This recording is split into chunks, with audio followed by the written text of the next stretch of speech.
কাজটা করেছি যে যখনই আমাদের লাইসেন্স বাতিল হয়েছে, এই লাইসেন্স বাতিলের সাথে আমাদের একটা রিপোর্টও দেওয়া হয়েছে। লাইসেন্স বাতিলের সাথে আমাদের একটা রিপোর্ট দিয়েছে। এই রিপোর্টের ভিত্তি করে যে সমস্ত ভেন্টিলেশন যে সমস্ত জায়গায় ছিল না, আমরা সেটা আমূল পরিবর্তন করার চেষ্টা করেছি। সেজন্য আমরা কয়েকজন ইঞ্জিনিয়ার যারা এগুলো নিয়ে এক্সপার্ট, ভেন্টিলেশন এক্সপার্ট যারা, civil engineer, chemical engineer, ventilation engineer বা আমরা বলি এইচব্যাক ইঞ্জিনিয়ার, বুয়েট থেকে পাশ করা লোক, তাদেরকে আমরা নিয়েছি, খুব সিনিয়র ইঞ্জিনিয়ার। তাদেরকে পরামর্শ নিয়ে, তাদের কাছ থেকে পরামর্শ নিয়ে, এই কমিটির পরামর্শ নিয়ে আমরা যে মানে সংস্কারগুলো করা প্রয়োজন আমরা খুব দ্রুত গতি করতেছি। এর মধ্যে বাই দিস টাইমে আমাদের কয়েকটা ওয়ার্ড হয়ে গেছে। আমি তো বলতে চাচ্ছি, কিন্তু আপনাদের এখানে এক শব্দ হচ্ছে, তো এটা মাইক দেন, তাহলে কথা বলবো। আচ্ছা দাও, মাইক দাও। আমি তাহলে একটু স্টপ। মানে ডিজি অফিসের যে রিপোর্টটা আমাদেরকে দিয়েছেন, লাইসেন্স ক্যান্সেলের সাথে একটা রিপোর্ট দিয়েছেন ওরা, সেই রিপোর্টকে সামনে রেখে আমরা একটা এক্সপার্ট টিম তৈরি করেছি। সেই এক্সপার্ট টিমের মতামতের ভিত্তিতে এবং 3 জন বুয়েটের ইঞ্জিনিয়ার, একজন এইচব্যাক ইঞ্জিনিয়ার, একজন সিভিল ইঞ্জিনিয়ার, আর একজন কেমিক্যাল ইঞ্জিনিয়ার, এই 3 জনের মতামতের ভিত্তিতে আমরা আমূল পরিবর্তন করতেছি। আসলে আমূল পরিবর্তন বলতে ওনারা যেটা বলেছেন যে ওনাদের যেটা কনসার্ন ছিল ভেন্টিলেশন কনসার্ন, এক জায়গায় কার্বন ডাইঅক্সাইড সমস্যার কথা ওনারা মেনলি বলেছেন। তো সেই কার্বন ডাইঅক্সাইডকে ঠিক করার জন্য আমরা কিছু যন্ত্রপাতি কিনেছি। কার্বন ডাইঅক্সাইড নিরূপণ যন্ত্র, অক্সিজেন নিরূপণ যন্ত্র, এগুলো আমরা কিনেছি। আর কার্বন মনোক্সাইড নিরূপণ যন্ত্র, কার্বন মনোক্সাইড, কার্বন ডাইঅক্সাইড আর অক্সিজেন নিরূপণ যন্ত্র, এগুলো আমরা কিনেছি। কিনে আমাদের প্রত্যেকটা রুম চেক করতেছি যে আমাদের কোনটাতে ডেভিয়েশন আছে। আমাদের যে সমস্ত রুমগুলো এখন আছে কোনোটাতে তেমন ডেভিয়েশন নাই, তবে বাইরের যে কার্বন ডাইঅক্সাইড লেভেল আছে সেই লেভেলের থেকে কার্বন ডাইঅক্সাইড লেভেল একটু বেশি। এটা থাকে, সব রুমেই থাকে, আপনার বাসা বাড়িতেও থাকে, কিন্তু সেই লেভেলটা যেটা অ্যাকসেপ্টেবল সেইটা থেকে বেশি না।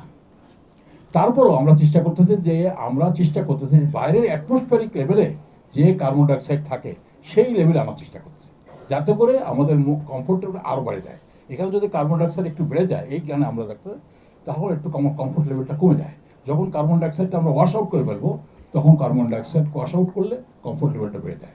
এই জন্য আমরা প্রত্যেকটা রুমে ইঞ্জিনিয়ারের পরামর্শ অনুযায়ী আমরা পজিটিভ অক্সিজেন প্রেশার দিচ্ছি, positive air pressure, positive fresh air দিচ্ছি, যাতে করে আমার এখান থেকে কার্বন ডাইঅক্সাইডটা ওয়াশ আউট হয়ে যায়। এটা ইঞ্জিনিয়ারদের পরামর্শে করা হচ্ছে। এবং আমরা অলরেডি শিশু ওয়ার্ডটা শেষ করে ফেলেছি, আরও কয়েকটা ওয়ার্ড শেষ করে ফেলেছি। যে ওয়ার্ডটা ওনারা সিল কালা করে সিল মানে লক করে দিয়েছেন, সেই লকের চাবিও আমরা চেয়েছি। আজকে ওনারা বলছেন আপনারা করেন, অ্যাপ্লিকেশন করেন। আমি আমাদের পক্ষ থেকে অ্যাপ্লিকেশন করা হয়েছে যথারীতি, সম্ভবত ওনারা কালকে চাবিটা দেবেন। এই চাবিটা পেলে এটা আমরা ঠিক করে পারবো। সুতরাং আমাদের যে কাজগুলি আছে আমরা আশা করি আর সপ্তাহখানেকের মধ্যে আমাদের শেষ হয়ে যাবে। তো আমাদের এই হচ্ছে আমাদের মানে এর যে সমস্যাটা, এয়ার ভেন্টিলেশনের সমস্যা, সেই সমস্যাটার আমাদের সমাধান হিসাবে। আর লাস্টে আমাদের একটা কনসার্ন ছিল, সেটা হচ্ছে বেকারি কনসার্ন, যে আমাদের উপরে যেটা বেকারি আছে। আপনারা জানেন যে বেকারিতে আমাদের লাইসেন্সগত কোনো সমস্যা নাই। তারপরও যেহেতু সরকারের আপত্তি, আমরা এই লাইসেন্সটাও আমরা এই বেকারিটাও স্টপ করে দিচ্ছি। প্রায় এখানে 700-800 কর্মী ছিল আমাদের, কারোর কাজ করতো, গরিব মানুষ তারা কাজ করতো। তাদের কথা আমি চিন্তা করিনি, তাদেরকে বলছি আমরা অন্য জায়গায় করবো, ব্যবস্থা করবো। আপাতত আমি বেকারিটা বন্ধ করে দিচ্ছি। বেকারিটা বন্ধ করে আমরা অন্য জায়গায় যে শিফট করবো সে জায়গায়ও কাজ শুরু করে দিচ্ছি, কিন্তু বেকারিটা আপাতত বন্ধ। এবং আমরা যদি এই অস্থায়ী কোনো জায়গা পাই সেখানে নিয়ে যাবো, আর না হলে স্থায়ী জায়গা রেডি হচ্ছে সেখানে নিয়ে যাবো। এই হচ্ছে মোটামুটি আমার কথা। আপনারা যদি এর মধ্যে আমাদের কোনো কোশ্চেন থাকে একটু শুনে আমার সাথে শেষ, যদি কোশ্চেন থাকে তাহলে আপনারা করবেন। সবাই একসাথে করবেন না, আমি বয়স্ক মানুষ, আস্তে আস্তে করবেন, আমি আস্তে আস্তে জবাব দেওয়ার চেষ্টা করবো, আশা করি। হ্যাঁ অবশ্যই করবেন। আমি আমি আমি আমি সবাইকে ধন্যবাদ জানিয়ে আমি এখানে শেষ করছি। সবাইকে ধন্যবাদ। আসসালামু আলাইকুম।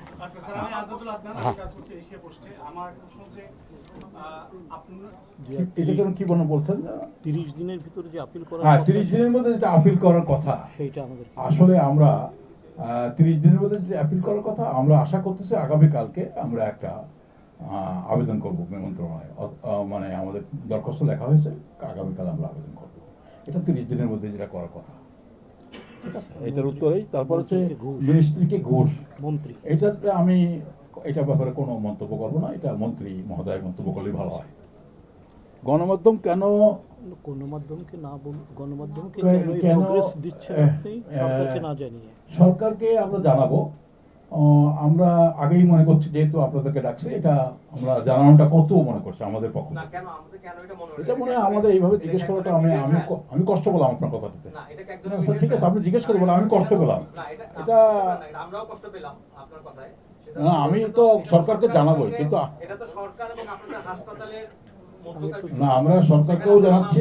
মাঝখানে সরকারকে না। বাইপাস করে গণমাধ্যম। না, আমরা সরকারকে অবশ্যই বাইপাস করে না, আপনার কথার উত্তর দিচ্ছি, সরকারকে বাইপাস করে না, সরকারকেও জানাচ্ছি, গণমাধ্যমকে জানাচ্ছি। কারণ বিষয়টা যেহেতু আমাদের এটা জাতীয় ইস্যুতে পরিণত হয়েছে, এই জন্য এটাকে আপনাদের মাধ্যমে আমরা জাতিকে জানাতে চাই। Why media first, not government? Not media first, সবই ফার্স্ট। আমরা সব কিছুই মিডিয়া, আমরা যে কাজটাকে জানাবো। আগামী করবেন, আপিল করবেন আগামীকাল। আর আপনি অপরকে জানাচ্ছেন আজকে, তার মানে তো আপনি মিডিয়াকে আগে জানাচ্ছেন। না, এটা আগে পড়ে না। আচ্ছা, নির্দেশনা দেওয়া কি না, নির্দেশনা দেওয়া মানে কোনটা কি বলবো? আপনাদের কি কি সংস্কার করতে হ্যাঁ। হবে? এটা সরকার সংস্কার করবে তার আমরা এটা ওই বললাম না, একটা আমরা স্মার্ট কমিটি তৈরি করছি, এটা অনেক ডিটেইল। সরকার আপনাদেরকে বলেছে কিনা যে আপনাদের কি কি সংশোধন ওইটা একটা রিপোর্ট তৈরি করছে গভর্নমেন্ট, আমাদের কোনো নির্দেশনা দেয়নি, কিন্তু ওরা একটা রিপোর্ট দিয়েছে আমাদেরকে। সেই রিপোর্টে দিয়ে সেই রিপোর্টের ভিত্তিতে আমরা একটা কমিটি তৈরি করছি, এক্সপার্ট কমিটি, তারা এটা দিচ্ছে। এখন আমাদের সরকার বলেনি যে এটা তোমার করো, তা বলেনি, কিন্তু সরকার আমাকে একটা রিপোর্ট দিয়েছে, যে ভিত্তিতে আমার লাইসেন্সটা ক্যান্সেল হয়েছে। তা আমি তো বুঝতেই পারতেছি যে এটা আমার সমস্যা, এই সমস্যার ভিত্তিগুলো আমরা চিহ্নিত করে ঠিক করতেছি এখন। সেই চিহ্নিত করা যদি এরকম হয় জি। যে সরকার সন্তুষ্ট না, জি। তখন আপনারা কি করবেন? মানে সেই চিহ্নিত করা আপনি আপনার মতো করে হয়তো নির্দেশ। না, ওই জন্যই তো আমরা এগুলোকে ইনভলভ করেছি, আমরা আমরা শোনেন, আমি একটা কাজ করব, আপনি সন্তুষ্ট নাও হতে পারেন, আপনি একটা কাজ করবেন, আমি সন্তুষ্ট নাও হতে পারি, এটা তো হতেই পারে। এটা দুনিয়াতে সর্বজায়গায় চলে, সব জায়গায় কি কেউ সন্তুষ্ট করতে পারে? হাইকোর্টে যে রিট হয়েছে, হাইকোর্টে যে রিট করেছে, এটা সম্পর্কে আপনারা জানতে চাইছেন। আমরা করেছি। হাইকোর্টে আমরা রিট করিনি, এটা কেউ হয়তো নিজেরা মানে স্বপ্রণোদিত হয়ে করেছে, আমরা কেউ করিনি। 72 ঘন্টার ভিতর যে পেশেন্ট সরানোর কথা হ্যাঁ, বলা হয়েছিল, 72 ঘন্টা সরানোর কথা বলা হয়নি, 72 শব্দটা বলা হয়নি, বলা হচ্ছে যত দ্রুত সম্ভব সরানোর কথা।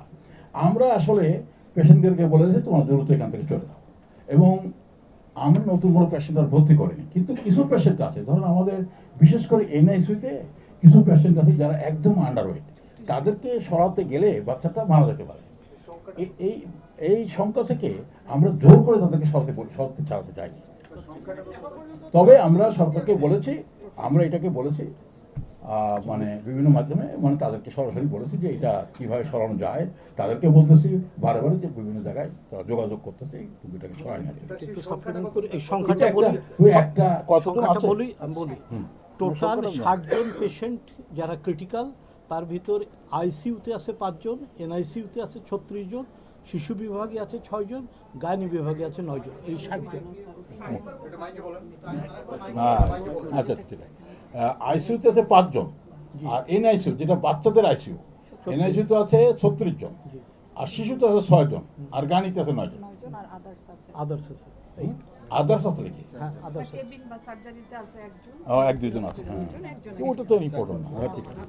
তারপরে হচ্ছে সরকার বলেছে যে পুরো ভবনটাই ব্যবহারের অনুপযোগী। সরকার বলেছে যে পুরো ভবনটাই ব্যবহার অনুপযোগী। এখন সরকার বলেছেন, আমরা চাচ্ছি যে এক্সপার্টের ওপিনিয়ন কি, যে আসলে এটা কি ঠিক, যদি ঠিক হয় তাহলে বসে ভবনটা ফেলে ফেলতে হবে, আর যদি ঠিক না হয় তাহলে এটাকে কাজ করতে হবে এখানে। তার মানে কি সরকার যে সিদ্ধান্ত দিতে, সরকারের এক্সপার্টরা যে সিদ্ধান্ত সেটা আমি জানি না, সেটি কি সে- আসলে আপনারা গ্রহণ করছেন? সেটা আমি জানি না। আমরা এটাকে এক্সপার্ট দিয়ে পুনরায় ভেরিফিকেশন করতেছি। যদি এটা তারা বলে যে এটা ঠিক, তাহলে আমরা সরকারকে জানাবো, যে আমাদের সেই এক্সপার্টের রেফারেন্স দিয়ে আমরা জানাতে পারি। একটা মানুষকে যে আপনি আমাকে বেঠিক বলতেছেন, ঠিক আছে না, ঠিক আছে, আমি বেঠিক, আমাকে বলতেছেন যে আমার স্বাস্থ্য ভালো নেই, আপনি আমাকে বলতেছেন আমার হার্ট খারাপ, তা ঠিক আছে, আমার ডাক্তার বলে তুমি ইসিজিটা করে নিয়ে আসো, ইটিটি করো, তারপরে যে তখন আমি ইটিটি দিয়ে ইসিজি নিয়ে, আপনি ডাক্তার মনে ভাই আপনি তো বলেছিলেন আমার হার্ট খারাপ, তো দেখেন আমার ইসিজি ঠিক আছে, ইটিটিও ঠিক আছে, তা আপনি তখন কি বলবেন? আচ্ছা, আপনারা বুয়েট সহ অন্যান্য এক্সপার্ট দিয়ে এটা পরীক্ষা করছেন 27শে মের আগে, তাহলে কি স্বাস্থ্য অধিদপ্তরের যে কিছু অভিযোগ ছিল, অসঙ্গতি ছিল, সেটা মেনে নিচ্ছেন? মেনে নিয়ে আপনারা বুয়েট সহ অন্যান্য এক্সপার্ট দিয়ে সেটা ঠিকঠাক করছেন? আপনি যেভাবে ক্রিটিক্যালি কথা বলতেন না, আমি বাবা এত ক্রিটিক্যাল উত্তর দিতে পারবো না। আমি সরি ভাই, আমি সরি, আপনার কথা উত্তর দিতে পারবো না। এক্সপার্ট কমিটিতে গভর্নমেন্টের লোক আছে কিনা? আমার এক্সপার্ট কমিটিতে এটা কোশ্চেন হচ্ছে যে এক্সপার্ট কমিটিতে গভর্নমেন্টের লোক আছে কিনা, এটা আপনার একটা কোশ্চেন করছেন। এক্সপার্ট কমিটিতে গভর্নমেন্টের লোক, যদি গভর্নমেন্ট কোনো কমিটি না করে দেয় তার মধ্যে ওনারা থাকতে পারেন না, এটা নিয়ম। আপিল নিষ্পত্তি হওয়ার আগ পর্যন্ত আপনারা কোনো কমিটি করবার এখতিয়ার রাখেন কিনা? আমাদের নিজস্বভাবে তো আপিলের এখনো আমরা তো আপিলের ব্যাপারটা ভিন্ন। আমরা নিজস্ব আমাদের এই হাসপাতালের মানে উন্নয়নের জন্য, সংস্কারের জন্য আমরা তো পরিবর্তন করার জন্য তো কমিটি করতেই পারি। এটা হাসপাতাল তো পরিবর্তন করতেই হবে, তাই না? এই হাসপাতাল তো ফেলে রাখলে হবে না, আয়োজক কালিকাটা পরিবর্তন করতে হবে। তো পরিবর্তন করতে গেলে তো আমি একা করতে পারবো না, উই নিড এক্সপার্ট কমিটি। ধরেন আমি আমাদের দেশের সাংবাদিকতার পরিবর্তন করবো, তো আমার সাংবাদিকদের নিয়ে একটা এক্সপার্ট কমিটি করা উচিত না? ডাক্তাররা ভালো, নার্স আর খারাপ। আইনি পদক্ষেপ, একটা কথা বলেছেন যে আইনি পদক্ষেপ আমরা এখন কোনো আইনি পদক্ষেপ নেই। আমরা চাই সরকার আমাদেরকে সহযোগিতা করবেন। আমরা সরকারের বিরুদ্ধে কোনো আইনি পদক্ষেপ নেওয়ার কোনো প্রত্যাশা করি না। আমরা চাই যে সরকার যে সমস্ত আমাদের মধ্যে গ্যাপ আছে সেটা ঠিক করে আমাদের ভিতরে আবার লাইসেন্স পুনরায় ফিরে পাবো, এটাই প্রত্যাশা করি। নার্স আয়াদের ব্যবহার, আচ্ছা নার্স এবং আয়াদের ব্যবহার বলতে ডাক্তারদের ব্যবহার ভালো, কিন্তু নার্স আয়াদের ব্যবহার খারাপ। এটা বাংলাদেশের সমস্যা, এটা মোটামুটি আদিম সমস্যা।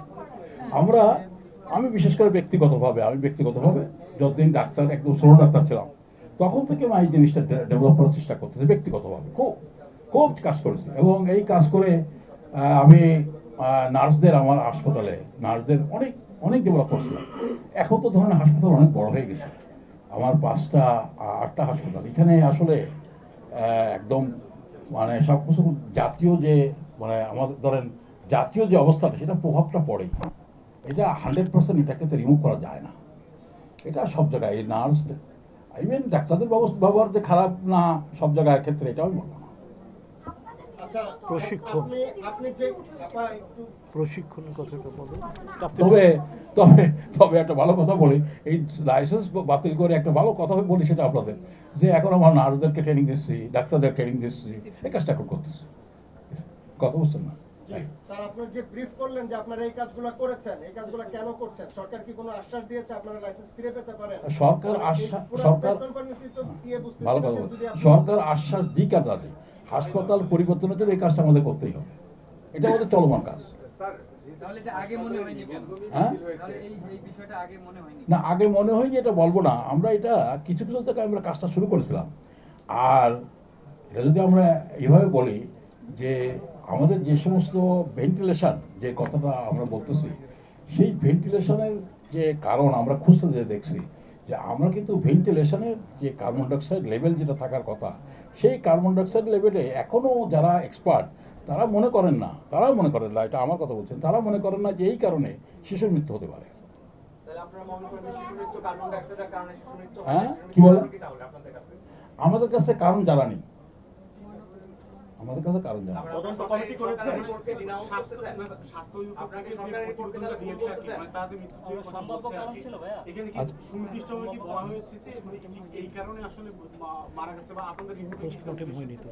এটা আসলে ওনারা যেটা বলতে চেয়েছেন সেটা হলো ওনারা ভেন্টিলেশনের কারণ বলেছেন। ভেন্টিলেশনের কারণে ওনারা বলছেন ওরা যেটা বলতে চেয়েছেন মানে আকার ইঙ্গিতে, একদম সুনির্দিষ্টভাবে একদম স্পেসিফিক ওরকম কজ অফ ডেথ বলেননি।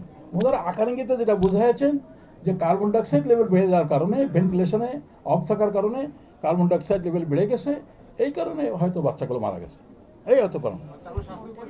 আমি একটু শেষ করি, আমার কথাটা শেষ করি। আপনারা যদি একদম ঠাস করে কথা বলে তাহলে আমি উত্তর দিতে পারবো না। লেট আস স্পিক সেকে কলকে যে আপনাদের জ্ঞাতার্থে বলতেছে একটা কথা, আপনাদের সায়েন্টিফিক নলেজের জন্য একটা বলি, সেটা হলো এই, আমরা যারা অ্যাডাল্ট তাদের যে কার্বন ডাইঅক্সাইড রেজিস্ট্যান্ট ক্ষমতা, যে কার্বন ডাইঅক্সাইড বেড়ে গেলে আমাদের শ্বাসকষ্ট হবে, বুঝলেন কথাটা, ডিসকমফোর্ট ফিলিং হবে। কার্বন ডাইঅক্সাইড যখন বাড়বে অথবা অক্সিজেন লেভেল যদি কমে যায় তাহলে আমাদের শ্বাসকষ্ট হবে। অক্সিজেন লেভেল আমাদের ক্ষেত্রে বা আমাদের অ্যাডাল্টদের ক্ষেত্রে যে 95%-এর নিচে যায় তাহলে কিন্তু আমাদের শ্বাসকষ্ট শুরু হতে পারে। হায়ার বাচ্চাদের ক্ষেত্রে 90%, তাহলে বাচ্চারা হচ্ছে মোর রেজিস্ট্যান্ট টু হাইপক্সিমা।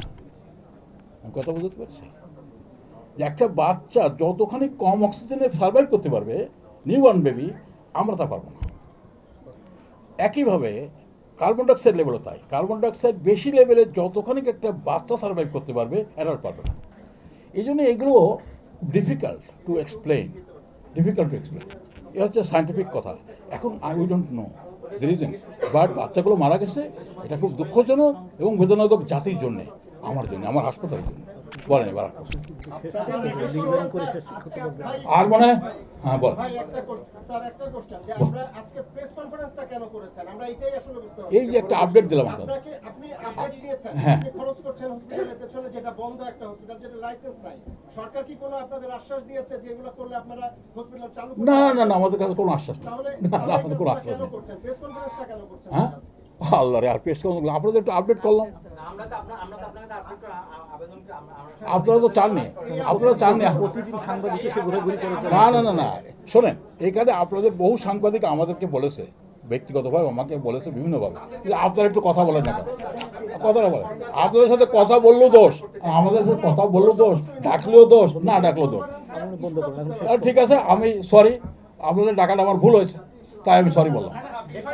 একটু দয়া করে বলবেন যে আপনাদের নিজস্ব যে একটা তদন্ত কমিটি করা হয়েছিল, সেখানে শিশু মৃত্যুর কারণটা কি পাওয়া গেছে? তোর মৃত্যুর কারণটা পাওয়া যায়নি। আপনাদের এই যে আমরা মৃত্যুর কারণ বের করতে পারিনি। কারণ হলো এই বাচ্চাটার যদি পোস্টমর্টম করা যেত, পোস্টমর্টম না, উন্নত বিশ্বে আরো অনেক কিছু এক্সাম আছে, অনেক এক্সাম আছে। একটা মৃত্যু হওয়ার সাথে সাথে 20 বছর ধরে এক্সামিনেশন করবা, এমনও প্রমাণ পাওয়া যায়। একটা ফরেন্সিক মানে এক্সাম, অনেক ধরনের এক্সাম আছে। শুধু আমাদের দেশে শুধু পোস্টমর্টম হয়, আর বিদেশে অনেক কিছু হয়, সেটা খুব এক্সপেন্সিভ। কিন্তু ওরা কারণগুলো বের করবেই, কারণ এই একটা ডেথ, এত বাচ্চা মারা গেল হঠাৎ করে, এই ডেথটা এটা রাষ্ট্রীয় ব্যাপার, এটা রাষ্ট্রীয় ফরেন্সিকের ব্যাপার, ন্যাশনাল ফরেন্সিক ইস্যু। এই ফরেন্সিককে বের করতে, এবং এই জন্য যা কোটি টাকা খরচ করবে। সুতরাং আমার মনে হয় আজকে আর না বলাই আপনাদের সাথে, আপনি এমনি বিরক্ত হচ্ছেন যে আমি আপনাদের ডাকলাম কেন। আমি ক্ষমা প্রার্থী যে আপনারা, আমি ডাকলেও তো দোষ, আর না ডাকলেও দোষ।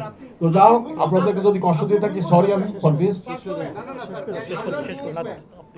আমার একটা নিউজ দাঁড় করাইতে হলে 5টা কোশ্চেনের আনসার লাগে। আমি প্রথম কোশ্চেনের আনসারটাই পাচ্ছি না, যে প্রেস কনফারেন্সটা আপনি কেন করলেন। আপনাদেরকে আপডেট জানানোর জন্য। না ঠিক আছে, আপনাদেরকে আপডেট জানানোর জন্য আমি বলেছি যে আপনাদেরকে আপডেট দেওয়ার জানানোর জন্য যে আমাদের হাসপাতালটা বন্ধ আছে, জাতি অনেক মর্মাহত, আপনারাও কষ্ট পাচ্ছেন, আপনাদের আত্মীয় স্বজন এখানে ডেলিভারি হয়েছে, আপনারাও কষ্ট পাচ্ছেন। আপনাদের তো মূল একটা ইস্যু থাকে, সেই ইস্যুটা বলেন, ইস্যুটা কি? আমাদের কোনো ইস্যু নেই।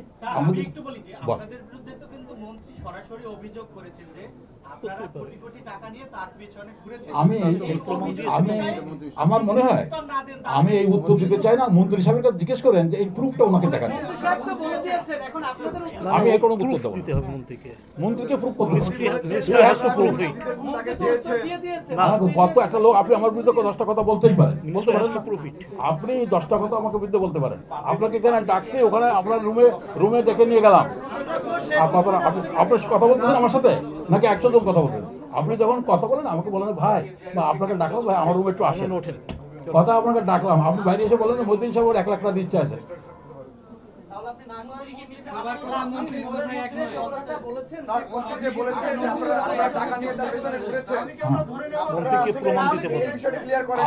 আমি তার পিছনে টাকা নিয়ে কেন বলবো? আমি কেন টাকা নিয়ে বলবো? আমার টাকা নিয়ে ঘোরার দরকার নেই। আমার কথা হলো যে আমি তার পিছনে টাকা নিয়ে ঘুরিনি। তাহলে আমাকে থ্যাংক ইউ ভেরি মাচ। আমার কথাবার্তায় আমি ধরেন সাংবাদিক সম্মেলন করার লোক না, তো আমার কথা যদি কোনো আপনারা খুব কষ্ট পেয়ে থাকেন, সরি ফর দিস। আমি আবার বলে দিচ্ছি, আমি তো সাংবাদিক সম্মেলন ঠিক আছে, ভালো থাকবেন। মোবাইল এটা কার মোবাইল?